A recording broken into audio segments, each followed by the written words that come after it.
번째 시간입니다. 이번에는 높임 표현에 대해서 한번 보도록 하겠습니다. 높임 표현은 화자가 어떤 대상에 대하여 높이거나 낮추려는 의도를 나타내는 표현이죠. 높이거나 낮추려는 의도. 그러니까 우리가 평소에 알고 있는 거랑 조금 달라요. 여러분이 가지고 있는 프린트 페이지 20쪽을 보시게 되면 여기 상단에 이렇게 나와 있어요. 높임 표현이란 말하는 이가 대상이나 상대의 높고 낮음을 구별해서 표시를 하는 것. 그러니까 말하는 사람이 상대가 나보다 낫다고 판단을 해서 이야기를 하게 된다면 그것도 높임 표현에 들어간다는 얘기죠. 높임 표현은요. 높임 표현의 대상에 따라서 이렇게 세 가지로 나누어집니다. 그러면 그걸 한번 볼게요. 높임의 대상에 따라서 첫 번째 상대 높임, 두 번째 주체 높임, 세 번째 객체 높임이 있습니다. 상대 높임은 화자가 청자, 지금 내 눈앞에 있는 이 청자를 높이거나 낮추는 것을 얘기를 합니다. 즉, 상대 높임은요, 내가 지금 화자가 말을 하고 있으면 화자의 앞에 있는 이 상대를 높일 것인지 낮출 것인지를 구분하는 것을 얘기를 합니다. 가장 대표적인 것은 종결어미에 의해서 나타나고요. 상대 높임법은 격식이냐 비격식이냐 이렇게 나누어지는데 격식은 아무래도 격식을 차리는 공식적이고 사무적인 경우에 쓰이게 되겠죠. 하십시오, 하오, 하게, 해라, 채 이렇게 있고요. 비경식은 아무래도 비공식적이고 사적인 경우에 주로 사용을 하며 해요체라고 되어 있습니다. 프린트를 보시게 되면요. 여기에 지금 상대 높임의 실현에 관한 이야기가 나타나 있는데 방금 읽은 것처럼 격식체랑 비격식체가 나타나고요. 기본적으로 이게 격식체의 가장 기본 형태, 얘는 비격식체의 기본 형태입니다. 여러분이 제일 잘 쓰는 높임 표현은 해요체죠. 해요체를 제일 많이 씁니다. 여기를 보시면 하십시오, 하오까지는 높임의 표현이라고 얘기할 수 있지만 하계체랑 해라체는 상대를 나보다 낫다고 판단을 하여서 이야기를 하는 거죠. 물론 뭐 대등한 관계이기도 하지만 해체도 역시 마찬가지예요. 그래서 높임이나 낮춤의 표현을 모두 다 이야기를 한다는 것. 격식이랑 비격식은 방금 설명했기 때문에 넘어가도록 하겠습니다. 의례적이랑 비의례적이랑 말 아시죠? 같은 말이에요. 이렇게. 주체 높임법은요. 우리 이거 보고 그냥 바로 설명할까요? 주체 높임법은요. 서술에서의 주체를 이야기를 합니다. 이 서술에서의 주체는요. 주어가 가리키는 인물이라고 생각을 하시면 돼요. 그러니까 주어가 되는 인물을 높일 때 쓰는 게 주체 높임법이라는 거죠. 서술어의 주체니까. 되게 말하는 이보다 서술의 주체가 나이나 사회적 지위가 상위자일 때 사용을 합니다. 여기 옆에 보시면 아라가 책을 읽는다 이렇게 돼 있죠. 근데 여기는 할아버지께서 책을 읽으신다 이렇게 돼 있죠. 서술어가 뭐예요? 얘가 서술어죠. 서술의 주체가 누군데요? 할아버지잖아요. 그래서 이 할아버지를 높이는 것을 주체 높임법이라고 얘기를 하는 거죠. 주체의 기준은 서술어의 주체, 즉 주어를 얘기를 한다는 거죠. 주체 높임법의 실현을 한번 보시게 되면 여기에 조사 이가 대신에 깨서를 일단 써요. 그래서 아까 할아버지께서로 말을 고쳤었죠. 그 다음에 서술어의 어간 다음에 선어 말어미 시를 넣으십니다. 여기에 보시면 아까 읽다에 서술어의 어간 읽다에 선어 말어미 뭐를 넣었어요? 의시, 그 다음에 니은다 이렇게 들어간 케이스죠. 근데 이 선어 말어미는 보다시피 앞쪽에도 단어가 있고 뒤쪽에도 단어가 있기 때문에 이렇게 하이펀을 넣어주는 게 좋습니다. 정확한 표현이에요. 주체를 높이는 특수한 어휘를 사용을 하기도 합니다. 여기는 읽다, 읽으신다지만 편찮으시다, 계시다, 주무시다, 잡수시다, 돌아가시다와 같이 특수한 어휘를 사용을 하기도 합니다. 또는 주체 높임을 위해서 이거 있죠. 선생 안 하고 선생님 이렇게 이야기를 하는 것도 사용을 합니다. 여기 보시면 주체 높임에서는 문장의 서술의 주체를 높이는 것을 가리키면서 그죠? 서술의 주체를 가리키면서 화자보다 나이가 상위자일 때 사용이 됩니다. 실현은요. 의시를 통해서 나타나는 것이 기본이고 주격조사 깨가 추가가 됩니다. 객체 높임은요. 서술의 객체를 높이고요. 구체적으로는 이 서술의 객체는 문장에서 목적어나 부사어로 지시가 되어 있어요. 그래서 목적어나 부사어가 지시하는 대상을 높일 때 사용이 됩니다. 어휘를 통해서 드러나요. 아까 얘기한 특수한 어휘죠. 근데 요거를 보면 주체 높임은 특수한 어휘가 안 나타날 것 같잖아요. 근데 아까 여기서 보신 것처럼 주체를 높일 때도 특수한 어휘를 사용하게 됩니다. 프린트 페이지 21쪽으로 한번 가볼게요. 먼저 책의 내용을 이어서 객체 높임부터 먼저 한번 보도록 할게요. 객체 높임은 문장의 객체가 되는 성분, 이거 아까 문장에서 목적어나 부사어로 나타난다고 얘기를 했습니다. 이 대상을 높이는데요. 중요한 거는 이때 객체가 말하는 이나 듣는 이보다 상위자여야 한다는 거예요. 즉 이런 경우 있죠. 여러분의 친구인 희열이가 있어요. 그 친구에게 다른 친구가 야, 동생 누가 데려왔어? 이렇게 물어봤을 때 여러분은 희열이가 동생을 데리고 왔어 라고 얘기를 한다는 거죠. 이거는 화자와 청자가 이 대상 동생과 동일한 대상이기 때문에 높임의 표현은 나타나지 않죠. 그런데 친구랑 이야기를 할 때 희열이가 할머니를 모시고 왔다라고 얘기할 때 듣는 사람과 희열이는 동급이지만 대상이 되는 이 할머니, 객체는 높임의 대상이 된다는 거죠. 여기 보시면 알다시피 이거 보이세요? 목적격 조사죠. 객체 높임법에서의 객체는 목적어나 부사어를 통해서 실현이 된다는 게 바로 이런 말입니다. 할머니를 모시고 왔다 이렇게 있는데요. 온 사람은 누구냐고 물어보면 물론 두 사람이지만 희열이가 온 거고요. 할머니를 모시고 온 거죠. 할머니 입장에서는 모시고 온 거잖아요. 특수한 어휘를 사용을 하고 있다는 것도 함께 보여줍니다. 여기 밑에 보시면 객체 높임의 실현에서 이렇게 특수한 어휘를 사용하기도 하고요. 조사에서도 역시 깨를 사용하기도 합니다. 그래서 깨가 나타난다고 해서 무조건 이렇게 보기가 조금 어려워요. 그죠? 주체에서도 선생님 이렇게 나타나거든요. 우리 교과서에서는 다루고 있지 않지만 제가 프린트에서 보충되는 내용을 좀 보여드릴게요. 여기에 보시면 직접 높임이랑 간접 높임에 대한 내용이 나와요. 실생활에서 이런 내용들을 잘 쓰는데요. 이거 조금 헷갈리기는 합니다. 직접 높이는 방법은 서술의 주체를 직접 높이는 방법이고요. 이거는 주체를 높이니까 선어말음이 의시가 주로 붙죠. 그래서 아버지 오셨어요. 누가 오셨는데요? 오신 사람이 누구예요? 할아버지죠. 그래서 이 서술어의 주체를 높이고 있는데 할아버지께서 오셨어요 라고 이야기를 하기 위해서 깨서랑 오시 할 때 이거를 사용을 하고 있죠. 의시를 사용을 하고 있는 케이스입니다. 서술어의 주체를 직접 높이는 거고요. 두 번째, 간접 높임이 있어요. 이거는 서술의 주체를 간접적으로 높이는데요. 직장 생활하면 쓸 일이 좀 있는 것 같아요. 높여야 할 대상의 신체 부위나 개인적인 소유물, 관련된 일이나 사물 등을 대신해서 높이는 경우를 얘기합니다. 예를 들어서 할머니의 얘기를 해보시면요.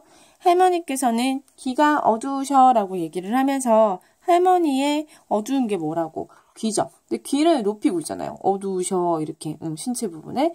선생님은 넥타이가 잘 어울리신다. 뭐를 높인 거예요? 넥타이를. 그분은 살림이 이렇게 사물에 관련된 내용을 높이는 경우도 있습니다. 네, 이렇게도 직접 사용을 합니다. 옆에 계시다와 있으시다에 관한 내용이 나오는데요. 간단하게 얘기하면 계시다는 할머니가 계시다 이렇게 직접적으로 높이는 거고요. 할머니가 지병이 있으십니다 이렇게 해서 간접적으로 높일 때 있으시다를 많이 쓴다고 하죠. 밑으로 가시면 압존법 있어요. 자, 이 압존법은요. 이것 정말 우리나라 말에서 많이 씁니다. 지금 이 설명이 압존법에 관련된 설명이거든요. 압존법은 서술의 주체가 말하는 이보다 높다고 하더라도 듣는 이가 주체보다 높을 때 그 주체를 높이지 못하는 어법을 얘기를 합니다. 이럴 경우에는 원칙적으로 의시를 못 써요. 예를 들면 지금 이 말이죠. 말하는 사람보다는 듣는 이가 높아. 그럼 우리는 높임말을 쓰는데 그죠? 근데 이게 주체는 또 듣는 이보다 낮은 거예요. 그러면 반말을 쓴다는 거죠. 되게 애매하죠? 이런 거 한번 보세요.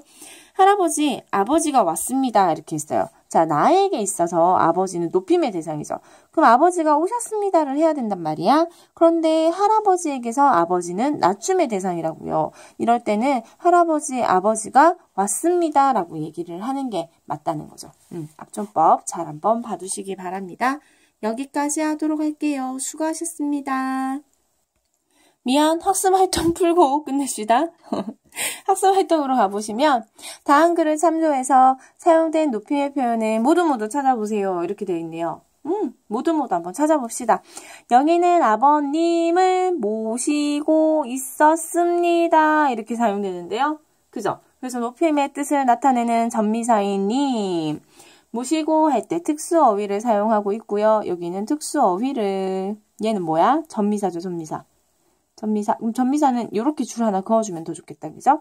특수어휘를 사용하고 있고요. 얘는 뭐예요? 격식체 상대 높임의 종결어미 비읍니다인 씁니다를 쓰고 있네요. 종결어미. 찾으라고 하니까 이렇게 좀 찾아줄게요.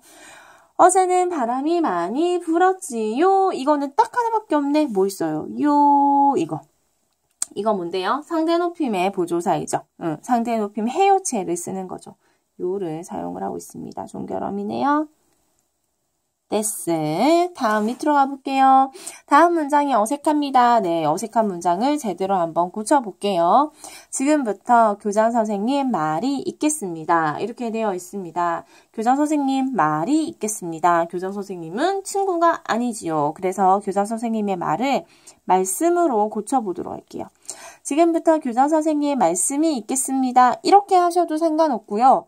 이런 경우에는 교장 선생님도 높여할 수 있는 대상이고 말씀을 간접적으로 높였기도 하기 때문에 있으시겠습니다를 쓰셔도 돼요. 있으시겠습니다.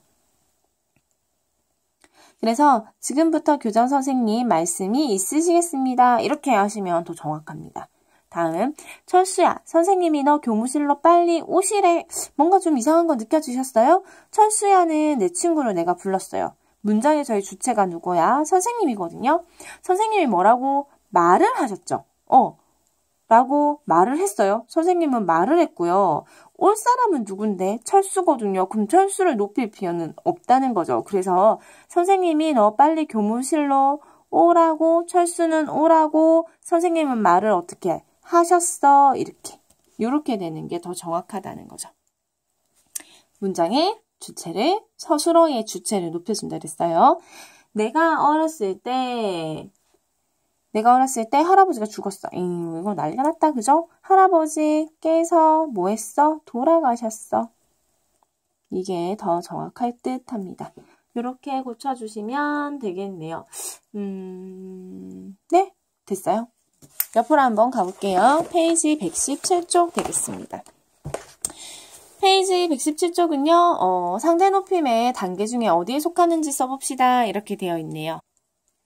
자, 그럼 여기 옆에를 보니까요. 여기 상대 높임의 6단계가 나오네. 그죠? 우리가 가지고 있는 프린트에 있었던 내용이 여기 간략하게 나옵니다. 그러면 한번 바탕으로 이야기를 해보도록 합시다. 의원님이 처음에 말을 하네요. 뭐라고? 의원님이 이 사람 사내에게 이야기를 해요. 뭐라고 했어요? 무슨 일이시오? 이렇게 얘기하죠. 그러면 의원은 사내체에게 하모체를 사용하고 있음을 알 수 있습니다. 맞습니까? 그러면 여기 보세요. 의원님 제발 우리 엄니를 살려주십시오. 이것도 하오체인가요? 아니요. 이건 하오체가 아니라 하십시오체죠. 그랬더니요, 옆에서 얘기합니다. 제발 사정 좀 봐주세요, 의원님. 이라고 얘기를 하면서 이 친구네. 아낙님도 함께 이야기를 하고 있습니다. 계속 한번 볼게요. 그래서 안하기 의원하게 얘기를 할 때는 제발 사정 좀 봐주세요 하니까 해요체네. 그랬더니 얘기하죠. 나는 유배온 세인이요. 병자를 볼 순 없어. 그만 돌아가시오. 의원님 손길을 닿지 못하고 가시면 어떡합니까? 한 번만 봐주십시오. 역시 마찬가지죠. 하오십시오. 이렇게 우선 봐주네요. 파 밑동과 파마자 기름을 구할 수 있겠소. 하오체로 역시 묻고 있습니다.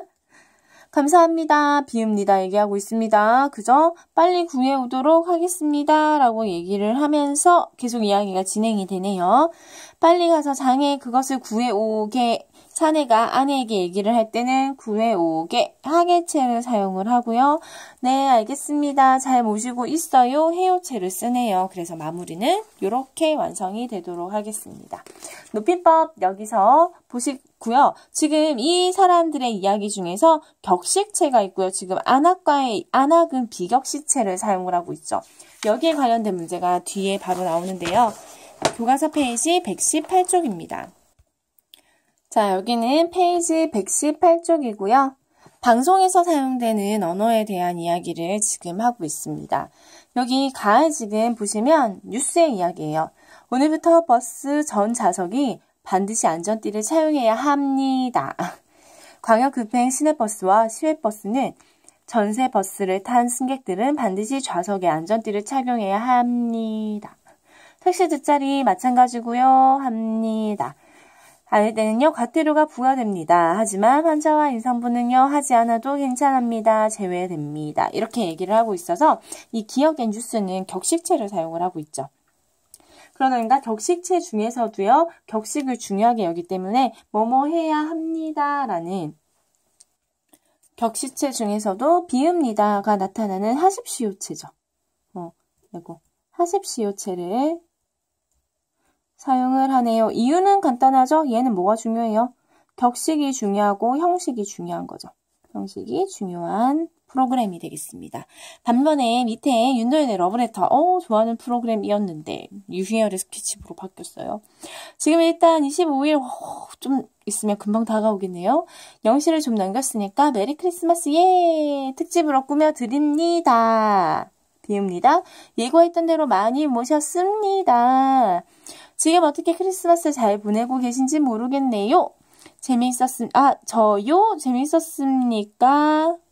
재밌어요. 다행입니다. 이렇게 얘기를 하면서 말을 섞어서 쓰고 있는 거 보이세요? 여기서 진행자가 처음 하는 부분에는 격식체로 진행을 하고 있죠. 이 부분은, 여기는 앞부분은 격식체죠.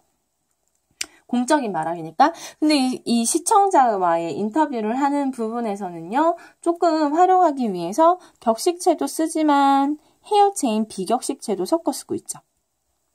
아무래도 얘는 공적인 말하기인 거죠. 공적인 말하기 전체를 대상으로 하고 있고 시청자 프로그램들을 보고 있는 모든 시청자를 대상으로 하고 있으니까요. 근데 요거는 개인적으로 약간 이야기를 하고 있기 때문에 얘는 방청객과의 대화이기 때문에 비공식적인 말하기인 거죠. 비공식적인 말하기를 쓰게 된다면 친근한 느낌을 높일 수 있습니다. 그래서 때에 따라서는 요거를 잘 활용을 하시는 게 좋겠죠. 예전에는 TV 프로그램에서도 누구누구씨 이렇게 얘기했었거든요. 근데 요즘 예능에는 언니, 오빠 이런 단어들을 쓰더라고요. 그런 걸 보면 요즘에는 사람들이 좀 더 친근함을 느끼는 언어를 더 좋아하는 것은 아닐까라는 생각이 듭니다. 마지막 문제를 볼게요. 언어 생활에서 상대 높임 및 주체 높임, 객체 높임이 사용되는 경우를 한번 예를 들어 봅시다 라고 얘기를 하네요. 자, 이 정도 가지고 한번 해볼까요? 어서오세요. 이거 뭐예요? 어서오세요. 네, 해요체 이거 제일 쉬운 거다. 그죠? 이거 상대 높임이네요. 상대 높임. 식사하셨어요? 역시 마찬가지죠. 상대 높임. 다음, 할아버지께서 진실을 잡수신다. 이건 뭐야, 얘들아? 잡수십니다. 서술해요. 누가? 할아버지께서 서술의 주체를 높이고 있습니다. 그럼 이거 뭐야? 주체 높임 되겠네요. 나 다 썼어, 글씨. 다음, 동생이 어머니를 모시고 왔어요. 동생은요, 왔어요. 높임의 대상은 누구예요? 모시고 왔습니다. 누구를? 어머니를. 그래서 어머니는 뭐예요? 목적어 보이세요? 객체 높임 되겠습니다. 다음, 아버지께서 편찮으셔서 가야 해 라고 얘기를 했습니다. 나는 가야 해. 왜? 편찮으시대요. 누가? 서술어의 주어. 누구야? 아버지께서. 그럼 이건 뭐예요? 이거는요, 주체 높임이 되겠죠. 자, 여기까지 높임 표현에 대한 설명을 끝냈습니다. 여기서 중요한 것은 이게 어떤 단계의 높임법이 실현이 되는 건지를 잘 봐두시기 바랍니다. 수고하셨습니다.